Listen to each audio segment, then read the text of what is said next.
What is up, guys, and welcome back to the channel. Guys, we here with part 5. We made it all the way to part 5 of some amazing facts about Sweden. We finna check this out because I think this is the last one. I didn't see that they made any more, at least amazing facts about it. But there are some other ones, about military and stuff like that. So we'll see. Y'all make sure y'all send down those recommendations so I can check out more about Sweden. Hey, the Swedish candy comes in today, so I get to try it today. So be on the lookout for the video tomorrow, Saturday. Hey, I'm excited. I'm ready for it. I feel like it didn't take too long. So, but it should be here today. I hope it's here today. No delays, but should be here. Can't wait to try it. Can't wait for you guys to see my reaction trying it. So, but hey. It looked good. The candy looks real good. So we'll see. But we finna jump into this video. Y'all make sure y'all hit that subscribe button. Send down those recommendations. Hey, let's see the last part 5. Part 5.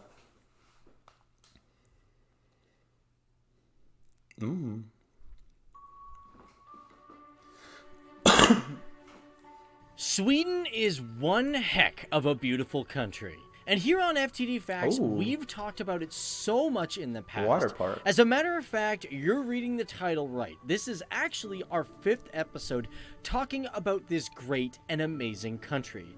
And it is a country that we just can't get enough of. There's so much information and so much to learn from it. It is a country that has a noble people who are not just peaceful, but work hard and know how to have fun. Hey everybody, how's it going? Welcome to FTD Facts. My name's Dave Walpole, and I don't know about you guys if you're really excited about this. It has been 11 months since we have done a facts on Sweden, and I was like, hey Leroy, my partner that does it with me, I was like, yo man, you know what? I think we need to go back and do some more Sweden facts. What do you think? So we kind of figured we're going to do this as a surprise because it's been so long since we've talked about Sweden. So we're like, okay, we got to jump back into it. And we know a lot of you guys in our last episodes, you guys have been like, yo, give us a part 5. And not going to lie, I had to do some digging for this episode because, oh man, I really had to like... It seemed like they did a lot already, so I see. I mean, I'm pretty sure it's still a lot more out. I'm surprised he didn't do about 10 parts. I had to do some digging for this episode because... oh man, I really had to like find the stuff in the dark area of the internet. Yeah, had to do a lot of reading. So I hope you guys are excited to learn a little bit more about Sweden. Let's see how well this one does. Also, by the way, if you guys like this video, be sure to give it a big thumbs up because if we get more than 3,000 likes, we're going to do a part 6. We're just going to do it because it's just the way it is. Either way, also before we get in this video, be sure to leave a comment for other future FTD Facts videos. And also don't forget that this video is sponsored by Pirates of the Caribbean Tides of War, which I'll get into at the end of this video. So let's get started, guys. Let's find out more about Sweden. Oh yeah! Now, as we all know, Sweden has joined the European Union. And this happened on the day of January 1st of 1995. And one thing that is interesting about this, it is one of the few countries that is not a part of NATO that is a part of the European Union. Now, for NATO, for those who don't understand, it is the North American Treaty Organization, and the reason Sweden refused to join NATO was based off a decision from way back to 1949, when they had the decision to join but wanted to remain relatively neutral to all countries of the world. And although there still may be many people believing that staying away from NATO is a great idea, since 2008 to 2015, the percentage of those supporting NATO within the country went up from 22% to 33%. And as in today's world, as of 2017, the research team PEW stated that the percentage had even gone up way higher to 47%. So you could maybe see Sweden joining NATO within the future, and I think that's just a rather interesting and groundbreaking fact that could possibly happen. Now here's one strange fact. Now, when you think of Sweden, what do you think the most dangerous animal within Sweden is? The moose? Well, in our last video, we talked quite heavily about how the moose is one of the most populated animals within the country, and that you may think, well, people may not die from a moose directly, but they may accidentally hit it with their car, and therefore die from, that thing is big. Hit by a moose, which actually does happen. I know it sounds... I seen that video. I need to find that video again. But I seen this video on like Facebook or something. I'm like, that moose It's almost as big as that car, therefore just die about. from, getting hit by a moose. Yeah, Which matter actually of fact, does it's bigger happen. than It that sounds car. ridiculous, but it happens even in countries like mine, like Canada. And you may even think that the Scandinavian brown bear may be a very deadly animal to people in Sweden. But reports show that only 21 people have died from brown bears in all of Scandinavia Dang. from 1977 Dang. to 2012. So can you guess what the most they're not a deadly big animal threat. in Sweden is? I would have thought it would be the moose, because y'all told me like the moose can be, if it attack you. I feel like it's about your height, but shoot, I don't even know. Yeah, we're gonna see. It's wasps, believe it or not. This is because reports indicate that they kill about one person a year in Sweden. And I guess that's if you're allergic to bees. I mean, you're not really dying That's true. from the bees themselves. You're dying from your allergic reaction to the bee sting. And speaking of animals, let's also talk about wolves. And A although wasp. I remember getting stung by a bee one time, like by my eye. Like my eye just immediately just poofed up. I wasn't allergic to it, but it did. It just stung me. But dang, I wouldn't have thought a wasp would be killing, like, or people would be that allergic to a wasp sting. Although dangerous, believe it or not, it's very uncommon to see some of them in the wild, as there's not very many within this country. They estimate that the wolves within Sweden sit at only approximately 250. And for this particular species within Sweden, they are put on a protected list. And for that reason, they are not actually allowed to be killed unless they are continuously harming or injuring human beings. This is because the countries within Europe have been greatly trying to repopulate the wolf species. And for Sweden, it wasn't until about 1978 that wolves began, in a sense, recolonizing the country, after being gone from Sweden for nearly 12 years.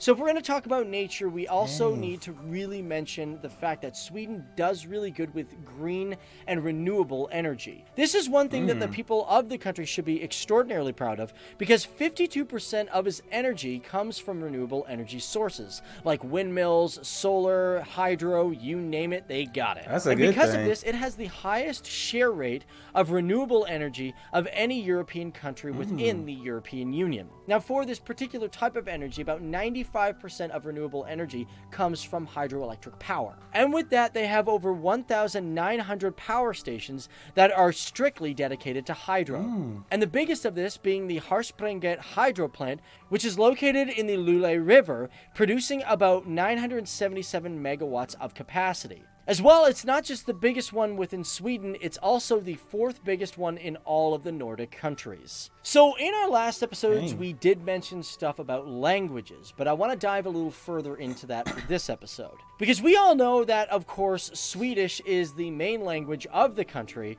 but for foreign languages, 86% of the people speak English, and 30% speak German, with another 30% speak Norwegian, and about 15% of people speak Danish, and 11% of that is also French. Now, of course, there's other languages within the country, but one thing that I found out that was amazingly fascinating about the 86% of people that speak English is that is higher than my country of Canada.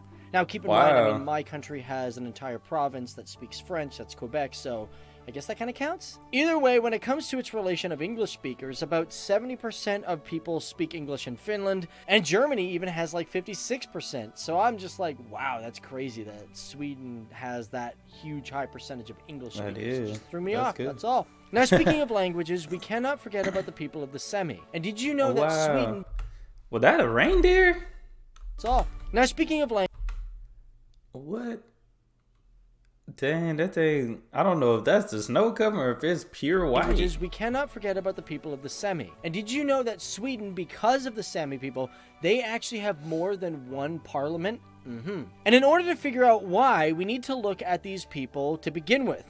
Now, the Sami people are the indigenous people who lived in the region in the Arctic area for thousands of years. And for me, I want to dive further into these people because I just find their history very fascinating. Now, sometimes people refer to the Sami people as Laps or Laplanders, as in Lapland. I assume it's not really a derogative term because you're talking about a region, so hopefully I'm not offending anybody when I say that. But for these people, it is believed that they lived in the region for about 5,000 years. And even some petroglyphs have shown evidence of them being around the area since 10,000 BC. And in today's world, there's been no official census done on the people of the Sami, and it is believed that there's anywhere between 80,000 to 100,000 people across the countries of Sweden, Norway, Russia, and Finland, with about 40,000 people approximately living in Sweden. But then again, guys, it's just an estimate, no census. They just kind of like maybe not. They don't really know. Now, when I was talking about Sweden having 2 parliaments, for the Sami people, they had been officially recognized for their existence in 1989. And by January 1st of 1993, Sweden created the Swedish Sami Parliament. Also, guys, just letting you know, you might have heard me pronounce it Sami. You've also heard me pronounce it Sami. It probably just rolled right off the tongue, but from what I've heard, it's actually pronounced Sami more than Sami. So, I don't know. Feel free to correct me, because, I mean, I apparently always get pronunciations wrong when we do Nordic countries.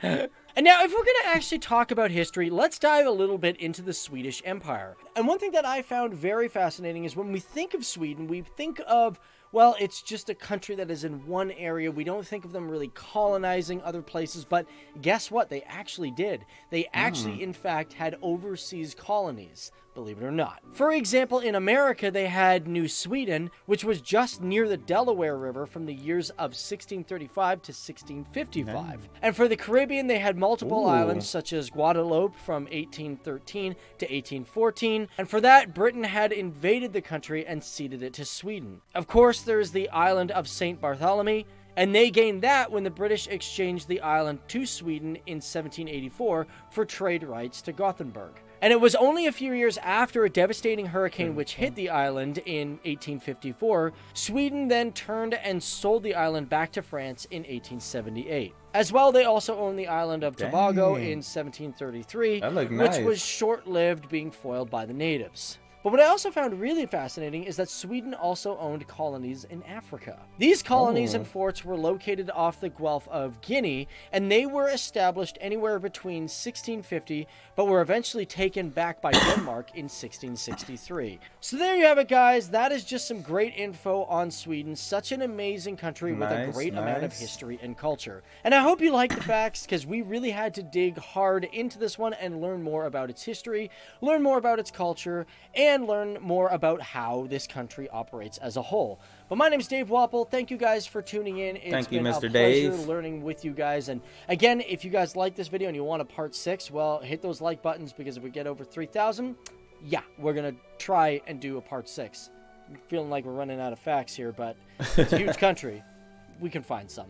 And on top of that, guys, just to remind you, this video has been sponsored. You guys should check it out. The link is 5th time looking at the country of Sweden. And man, is it still amazing to find out many and more great things about what this country has to offer. Sure, it's had its ups and downs, good moments and bad moments, as does any person or country that exists in the world that we know of today. But overall, Sweden remains to be a beautiful and amazing country filled with people, both young and old, who want either the most of life, the peace of life, and the knowledge of life. For this is the people, country, and culture of Sweden, where its open lands represent its open way of thinking and life. Nice. And that's it. Definitely enjoy these facts about Sweden, guys. Definitely can't wait to learn a little bit more, and definitely excited, like I said, to get the candy and trying some food from Sweden. I learned the facts, I got some knowledge. Now it's time to eat some stuff, you know what I'm saying? Try some food, and eventually one day, hopefully one day, be able to go visit Sweden. That'll be dope. It'll be dope to go visit, because it is a beautiful country. I know most of y'all always tell me, when you come visit, make sure you visit like in the spring or the summer. You don't want you don't want to visit in the winter. It's cold. It's too cold. And y'all know, I told y'all I don't do the cold. You know myself. I don't do. But definitely be a beautiful country to go visit, and that's the goal. That's my plan. But guys, I appreciate you guys, all the love. Thank you for even introducing me to FTD Facts. Check out these facts about Sweden. Y'all make sure y'all send some more recommendations down. What else can I check out? Maybe I'll start learning a little bit about the Moose, the Sami people, anything like that. So we'll check it out. I think I seen something about their military and stuff, 'cause I have family that serve in the military. So That's still a big thing for me because my dad was in the Navy, got a sister that served, some friends that serve as well. So always a good thing, always a good thing. But that's all I have. Hit that subscribe button and y'all be blessed, be the best, be you. I'm out.